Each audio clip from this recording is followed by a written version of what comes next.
Die K.O.-Phase startet mit uns. Ausrufezeichen. Nach der spektakulären Gruppenphase, vor allem der 6. Spieltag, das war ja ein Höllenritt irgendwie gefühlt. Gilt es also jetzt gegen Marseille zu Hause im Achtelfinale mal vorzulegen. Wir haben ja eine große Mission, wovon den Henkelpott zu schenken. Dafür müssten wir heute mal vorlegen. Die Mannschaft scheint hoffentlich fit zu sein. Die Fans haben auch hoffentlich Bock bei dem schlechten Wetter. Aber das passt so ein bisschen zu unserer Spielweise. Egal, Champions League ist ein anderer Wettbewerb. Und da können wir auch ganz anders aufspielen.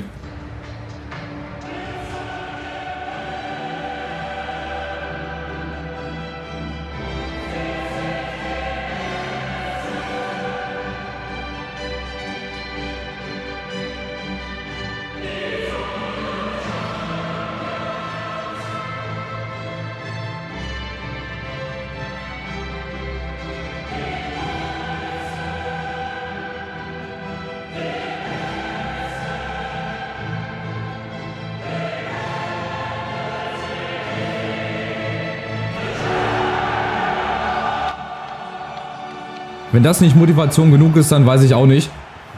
Die Truppe, oh, 3 Leute, die gelb vorbelastet sind. Kulusewski, Alaba, Davis. Gut, kann man nicht ändern. Ich werde jetzt nicht extra zurückziehen, nur weil dann irgendeiner fürs Rückspiel gesperrt wäre bei einer gelben Karte. Wir schauen mal. Ich weiß gar nicht, wie sich Marseille so gibt, wie viel da die sind. Schöne Gegnervorbereitung, was da so für Spieler sind. Ich habe gesehen, vorne Arkadiusz Milik ist da. Conceição, Doku, also es sind nicht so schlechte Spieler. Die fangen schon mal ganz druckvoll an. Direkt mal 3 Mann in den Strafraum rein. Die drängen uns nach hinten in den Fünfer. Ja, Jeremy Doku, auch richtig guter Spieler. Junger Mann, Flügelschlitzer, natürlich. Und die wollen es gleich schon mal wissen hier. Schön gespielt. Gott sei Dank zu lang, aber so kann man das natürlich ausspielen. Die haben gleich schon mal in den Anfangsphasen haben die unsere Fehler erkannt. Vega ist auf der 1 der Torschützenliste. Ronaldo noch bei United. Und dann schauen wir mal, ob wir das auch so gut hinkriegen oder ob wir das irgendwie anders hinkriegen, sogar besser. Bonucci erwägt aufzuhören. Der kann gerne mit Buffon aufhören. Die können sich gerne beide den Henkelpott dann am italienischen Sandstrand in die Mitte stellen. Aber jetzt gerade noch nicht. Aber Marseille kommt hier. 3 gegen 3. Merke ich schon, ist dann, wenn wir das schnell nach vorne spielen. Achtung, der erste Schuss. Das ist gefährlich. Aber auch mit einfachen Mitteln. Correa. Andere Correa, auch nicht schlecht. Das ist, glaube ich, auch kein Hexenwerk, ey. 3, 4 Mann immer nach vorne. Oh, pass auf. Selbe Eckenvariante. Da fallen wir jetzt nicht nochmal drauf rein, oder? Vielleicht diesmal eine andere. Touré. Doku auf der Außen. Bremer. Das geht ein bisschen zu schnell für uns jetzt gerade. Touré, das ist Correa. Ne, Milik war das. Jetzt ist es aber Correa. Und das einfache 1-0. Mit Ansage, mit Ankündigung.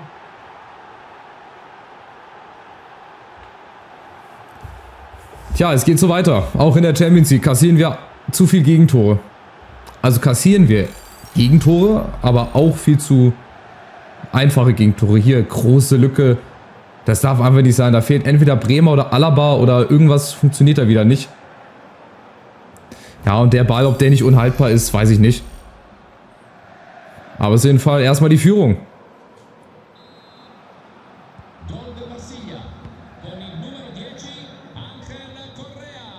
Das ist natürlich ja wieder ein sehr suboptimaler Auftakt. Aber egal, wir wissen mit Rückständen umzugehen. Das ist jetzt nicht irgendwie, dass das total überraschend kommt. Das ist halt so bei unserer Spielweise. Aber das gehört ja eigentlich auch zu unserer Spielweise, dass wir vorne dann eigentlich genug Mann haben, die das wieder ausmerzen sollen. Aber bislang, boah, das gibt's ja gar nicht, ey. Spielen die uns wirklich hier an die Wand. Doku gegen Bremer, da muss Bremer sich eigentlich durchsetzen, weil der ist im Kopf größer. Und jetzt muss eigentlich schon die wilde Fahrt abgehen. Davis mit Chiesa vorne. Ne, zu einfach aber auch. Und dann sind halt auch die Lücken da bei Marseille. Hier zum Beispiel, das geht nicht. Milik, da muss auch irgendeiner drauf gehen. Dika steht da. Deswegen drücken die uns auch bis in den Strafraum hinten rein, ey, dass da fast niemand hinkommt. Jetzt vielleicht mal der erste Versuch, mal vorne was zu machen. Lukaku, ja, muss er nehmen, muss er den Abschluss suchen. Pfosten und Chiesa. Und auch der Ausgleich, so typisch. Mit viel Dusel, mit viel Gegnerglück. Aber das ist egal, der Ausgleich. Und wir können es ja auch, guck mal, halbwegs geordnet, Lukaku, schöner Schuss an den Pfosten und dann gegen den Rücken des Keepers und Chiesa sagt Dankeschön. Das gehört halt leider auch dazu. So schießen wir halt auch unsere Tore in der Saison. Ganz verrückt, ganz wild. Das wird uns dann in Erinnerung bleiben, wenn wir die Saison dann beendet haben. Ein sehr, sehr wilder Ritt. Die Saison, in der man nie Ruhe reinbekommen hat und trotzdem Meister und Champions League Sieger wurde, das wäre doch eine super Schlagzeile für die italienischen Medien.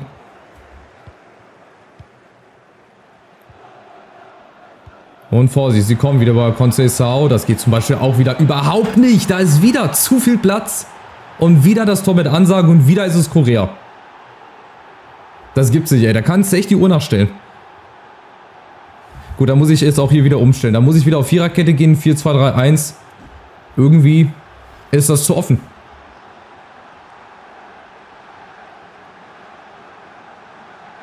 Das geht viel zu leicht. Auch wieder viel zu einfach gespielt. Der Ball in die Tiefe. Correa muss dann einfach nur gefühlt den Fuß reinhalten. So, also 4-2-3-1.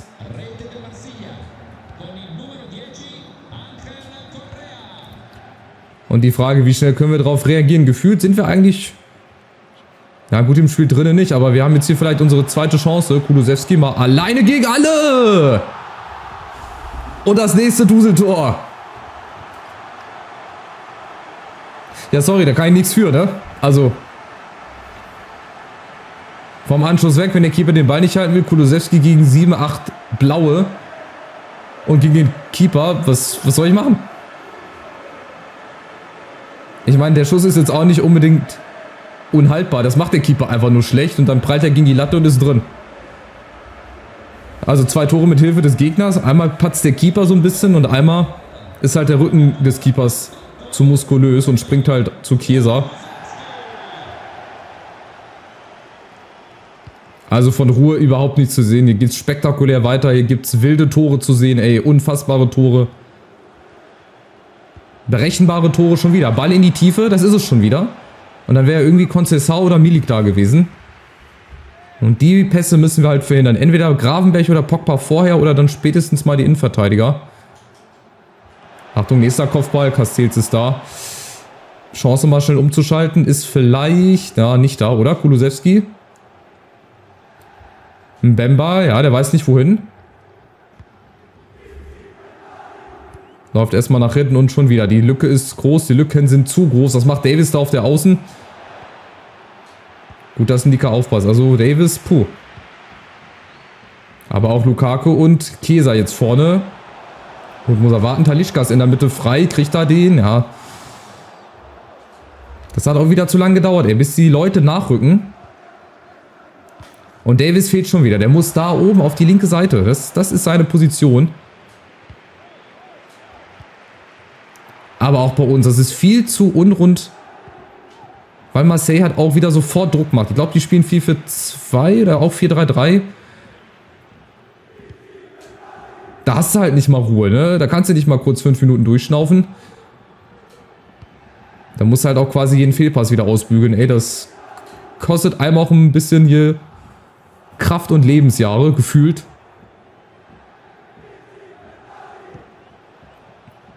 So, hier zum Beispiel wieder auch Gravenberch und Bremer. Bremer muss dann wieder nach innen rücken. Alaba ist da, ist im Zweikampf drin, sehr schön. Aber auch wieder Druck von Marseille. Und die Bälle dürfen wir dann halt nicht verlieren, sonst geht es halt sehr, sehr schnell. Aber apropos schnell, vielleicht ja nochmal eine Chance für uns. Lukaku allein gegen alle. Gegen 4 Mann, der tankt sich da durch. Aber jetzt ist er drin. Mit Halbzeitpfiff, 3-2. Da wird nochmal posiert fürs Fotoalbum. Und es geht doch. Hier Lukaku zieht mal 1, 2 Mann auf sich, dann einen Innenverteidiger raus. Hätte ich auch Talisca in den Lauf schicken. Ja, können, müssen.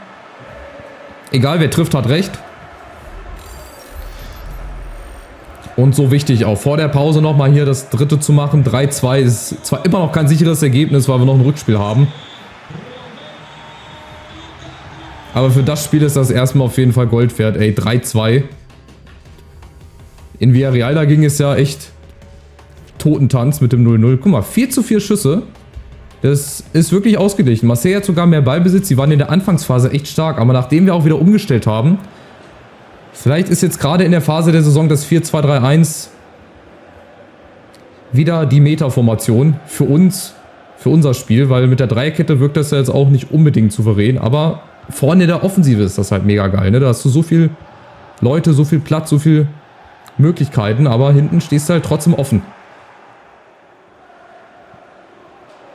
So, Alaba gegen Milik-Magen, gewonnener Zweikampf, jawohl. Und wieder hinten dann in die Defensive rein, in Dika, ja, auch sehr, sehr gut gemacht. Auch hier ein bisschen Glück gehabt in den Zweikämpfen. Marseille presst und hat halt diese Lücken hier. Lukaku, gut gespielt. Kulusevski mit Gravenberch vielleicht, wenn er jetzt mal einläuft, kriegt er den, jawohl. Gravenberch, große Chance, Pfosten. Und diesmal springt er nicht zu uns, aber weiter geht's. Nächste Chance, Pogba, Gravenberch versucht's mal von Weitem. Oh, den habe ich drin gesehen. Den habe ich drin gesehen. Was für ein genialer Schuss wieder. Der senkt sich so komisch. Also sah ganz komisch aus der Kameraperspektive. Ja, ein halber Meter, aber aus der Kameraperspektive habe ich den drin gesehen irgendwie. Weil der Keeper auch dann ganz spät gesprungen ist, aber genau so muss es laufen. So, jetzt gibt es erstmal Freischuss für uns. Genau so muss es laufen. Zakaria mal für Pogba rein. Es waren nicht alle hundertprozentig fit. Weil ich ja gegen Sassuolo die komplette A11 habe spielen lassen und zu spät gewechselt habe. Aber dann fürs Rückspiel. Da werde ich dann dran denken. Also hoffe ich zumindest. So, nächstes Sprintduell. Chiesa gegen Vermisso. Ja, catch me if you can. Kulusevski, oh, Talisca und Gravenberch. Ja, es wird knapper. Und die Chancen werden besser. Und wir haben auch vorne jetzt eine ganz andere Strafraumpräsenz. Auch wieder so ein komischer Ball. Da will er in den Winkel jagen.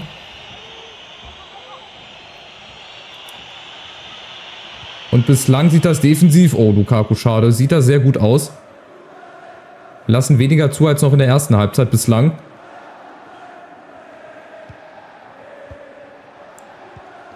Nächste Chance, wieder Correa. Und Davis passt auf, sehr, sehr schön. Und dann müssen wir es einfach machen, wie so oft. Fußball einfach. Schnell und direkt, 2, 3 Bälle maximal. Und ihr seht, die Lücken sind da, es geht doch. Wo kommt auf einmal diese Spielfreude her? Schade, Kulusevski nochmal, Zakaria. Und Chiesa jetzt mit rechts. Chiesa! Bellissimo! Das haben wir mal gebraucht, so ein Tor. Genau zum richtigen Zeitpunkt. 64. rum. Ist ein guter Zeitpunkt. Ja, und Chiesa, der kann sowas. Der hat schon mal so ein ähnliches Ding gemacht. Auch mit seinem, in Anführungszeichen, schwächeren Rechten. Aber der hat, glaube ich, 4 oder 5 Sterne schwacher Fuß. Und vielleicht hätte es dann sogar Elfmeter gegeben, wenn er nicht reingegangen wäre. Weil Zakaria wurde, glaube ich, da umgegrätscht. Im Strafraum. Na gut, hätte Fahrradkette. 4-2. Und das ist halt ein Unterschied wie Tag und Nacht. Aber das Spiel bislang beschreibt halt auch unsere Saison. Wir fangen katastrophal an, fangen uns 1, 2 Dinger. Wir schaffen es dann aber trotzdem, uns dagegen immer wieder zu wehren. Achtung, Alaba. Gibt sogar Abstoß, Junge. Sehr gut.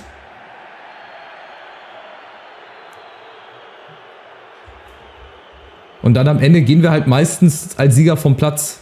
Meistens. In der Rückrunde bislang noch nicht so oft. Da können wir von Glück reden, dass wir in der Hinrunde noch halbwegs gut gewonnen haben.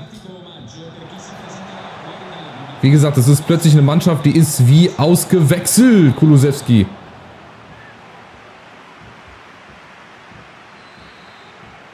Da blüht halt die Qualität doch ab und zu mal wieder auf.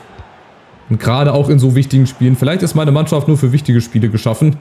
So für die Champions League oder so oder für wichtige Ligaspiele. Gegen die direkte Konkurrenz. Aber Marseille ist noch nicht geschlagen. Aber die Mitte ist jetzt viel, viel dichter. Das kriegen wir jetzt viel, viel besser hin. Und auch die Verteidigung. Marseille ist auch nicht mehr so zwingend.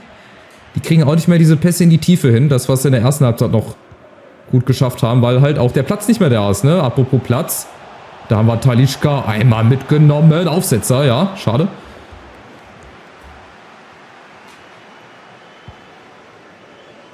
Und dann sieht das 4-2 auf jeden Fall besser aus als das 3-2. Bislang fürs Rückspiel halt, ne?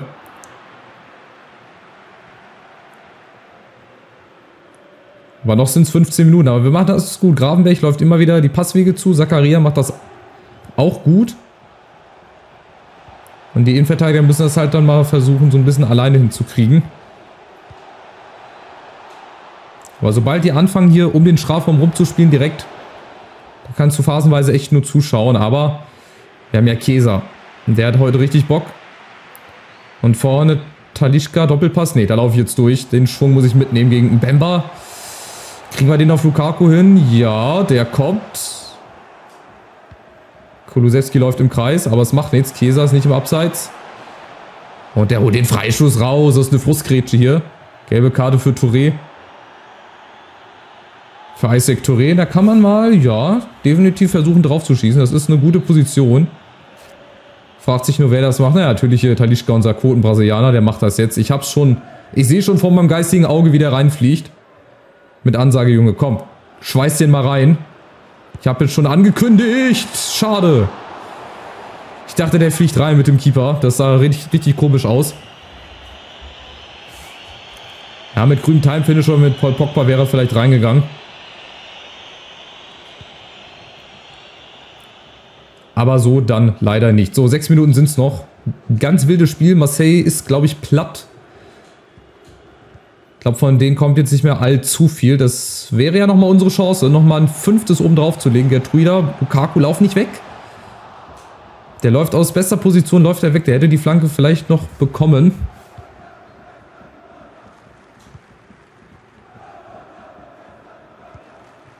Ball kommt nochmal auf Suarez in die Tiefe gespielt. Ndika ist da. Bremer. Vorsicht. Nochmal eine Chance. Ging zwar weit vorbei, aber alleine die Chance, dass die rausgespielt wurde, das macht schon gefährlich. Und vielleicht noch ein Angriff. Vielleicht der Angriff zum 5:2, das ist vielleicht der entscheidende. Das wäre so wichtig, nochmal ein 5. draufzulegen. Kulusewski, nee, wird aber glaube ich nichts. Aber 4-2 ist auch schon gut. Lieber 4-2 als 3-2. Mit dem 3-2 wäre es nochmal brenzliger geworden, auch im Rückspiel. Aber auch das 4-2, wenn es denn beim 4-2 bleibt. Achtung. Eine Chance kriegen wir vielleicht noch. Nee. Das wird es dann gewesen sein. Jawohl. Also ein 4:2. Gute zweite Halbzeit. Erste Halbzeit vergessen wir mal. Da hatten wir Glück, dass wir das 3-2 noch gemacht haben in letzter Sekunde. Und das ist eine gute Ausgangslage fürs Rückspiel. Sind aber natürlich trotzdem lange noch nicht weiter.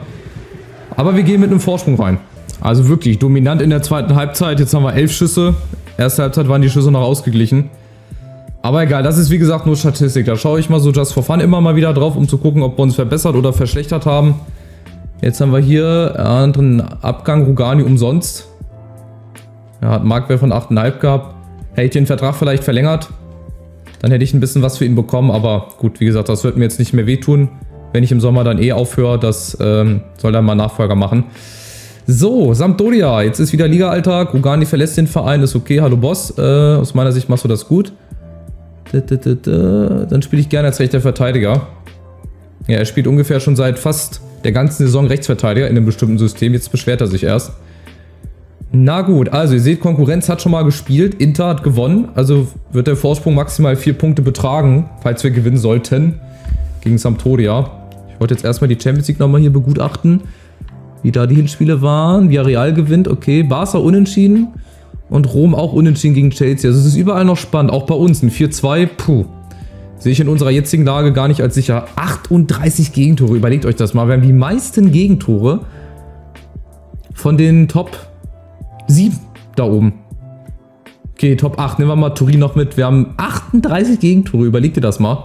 Damit wirst du normalerweise nicht Meister, aber wir können von Glück reden, dass Rom so viel Remis hat, dass Inter 10-mal Remis gespielt hat, Turin auf der 8 übrigens genauso.